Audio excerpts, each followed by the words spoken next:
Okay. Isang magandang araw sa atin mga kagulay. Muli, Ruel Cuartero ang farmer promotion representative ng kumpanyang East West Seed na naka-area po ng Quezon. At ngayon pong araw na to ay nandito tayo sa taniman ng ampalaya kung saan nakatanim yung ating pinaka bagong variety.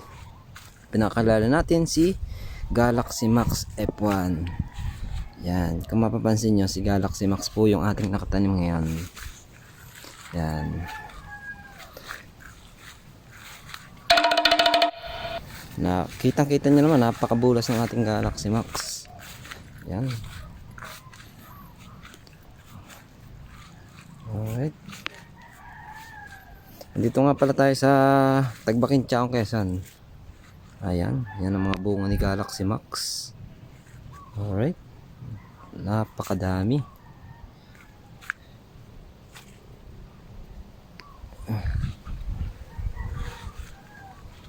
Nakalang harvest na daw to. Madami nang ka-harvest to. Bungang-bunga pa lang.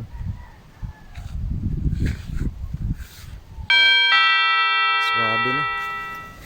Alright. Wow.